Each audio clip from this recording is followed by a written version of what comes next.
Coach Bob, how did this South Pole expedition come about? Very briefly, how did it come about? I just finished climbing the Mount Kinabalu mountain, and then I found out that the Wilkins Shelf actually broke off Split it from out. the continental shelf of Antarctica. And it was really alarming because the Wilkins Shelf is actually 10,000 years old, and it helped cover the coastline of Antarctica. But when you have a sizable chunk of this ice breaking off, I mean, I mentioned that it's 60 odd kilometers of square kilometers or 60 square miles, the size of Jamaica breaking off. It really tells you something about global warming. So at that point, I was saying, if I could just bring it to the attention of the people, we may be able to do something for future generations. And at that time, I just wanted to go to the South Pole, but I was wondering, I was asking myself, why do I just want to go there? What's the real mission?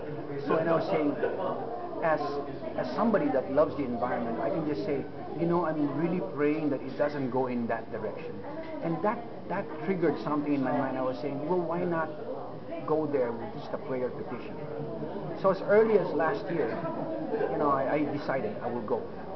However, the dream of actually going to the South Pole was something that I had even as a kid. I'm kind of like an explorer and pretty much just like to go off. When I was a kid growing up in Australia, I actually would go to the desert outback. I would climb Mount Kosciuszko, the Blue Mountains, and there they had ice. And I was dreaming. I said, I'd like to go all over. And one of them was North and South Pole. So it's a childhood dream, really. So that's something that goes way back when I was a kid. I'm sure you realize that this is very dangerous. Yes, it is.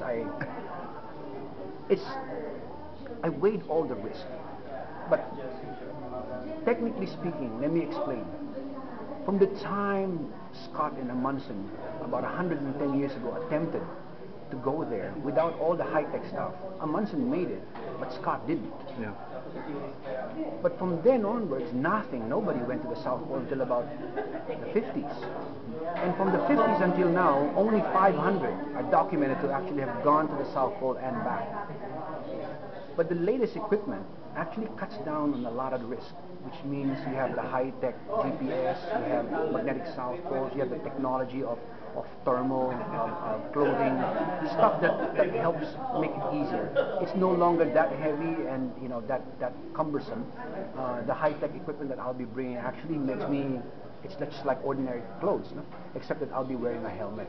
Right. So that's something that cuts down on the risk factor, but it's all calculated. And yes, it is risky, but I've done enough research to actually and training to actually help me have that confidence that I can make it there and back.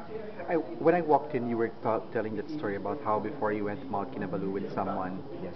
Do you mind telling that again? I missed some crucial parts of that one. Well, you see, one of the reasons why I wanted to go solo was because of Mount Kinabalu. When I reached the base station of Mount Kinabalu, that was about 10,000 feet. And to give you a perspective of that, that's 1,000 feet higher than Mount Apo, which is the highest mountain that we have here in the Philippines.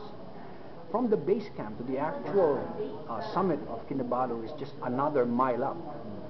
And we had to do this within 4.5 hours. But as early as that night, my buddy, my companion, was already suffering from lack of oxygen. So high altitude sickness? Yeah, high altitude sickness. So in the morning, he just told me, Coach, I'm not going to make it. Why don't you go alone? My headaches are just too much. So I told him, no, I'm not leaving you behind. So we're going to just do this together, one step at a time. And we made it. So at that point, I actually decided that it's just South Pole would have to be done alone.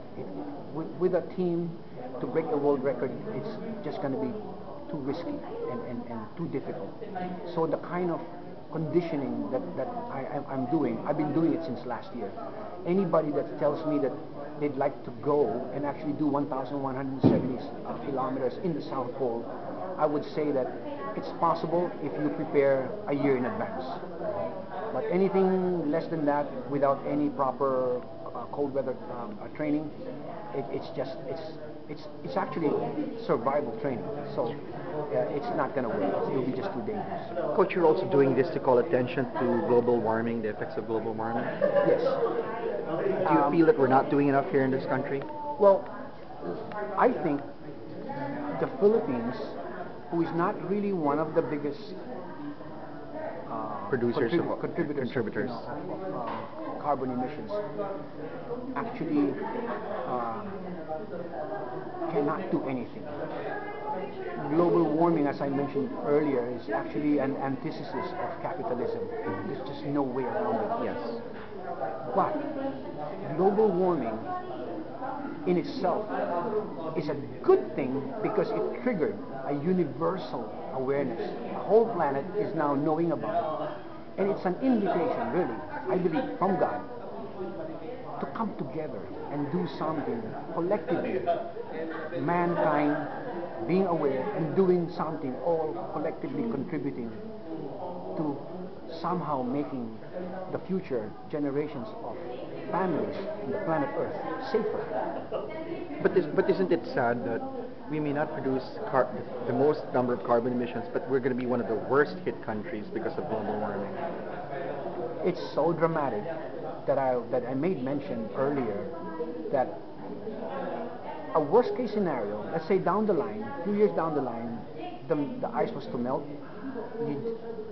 we would have to be in the foothills of the Sierra Madre because the entire coastline of the Philippines up to the Sierra Madre would be inundated with water. That's how Yes. that's how much water we're talking about. Right. So yes, it is. It's really dramatic in the Philippines. Even now, we are plagued with so many catastrophes, natural calamities happening, and that's pretty much triggered by just the global warming, really. Just a couple of questions more. Have you brought this expedition up to the government, and if you have, what was their response? It's kind of unique because we're facing an election year, so. Yeah.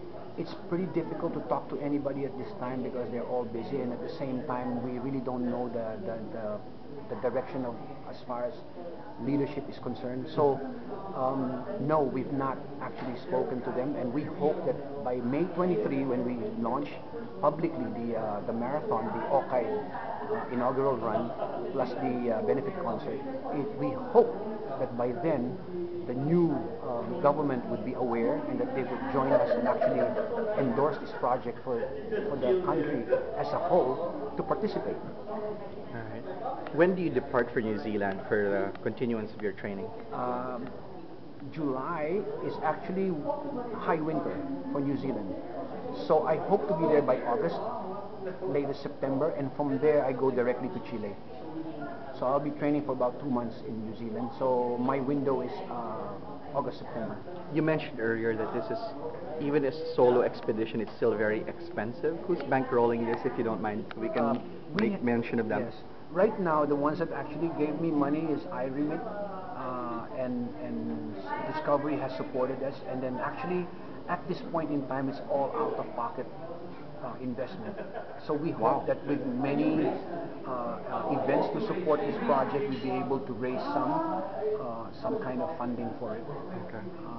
Hopefully within the next 90 days we could raise. I'll be helping with that, Coach. Thank you so much. Yeah, I hope so. All right. Good luck with that, Coach, and God bless. Thank you so much. God bless also. Thank you.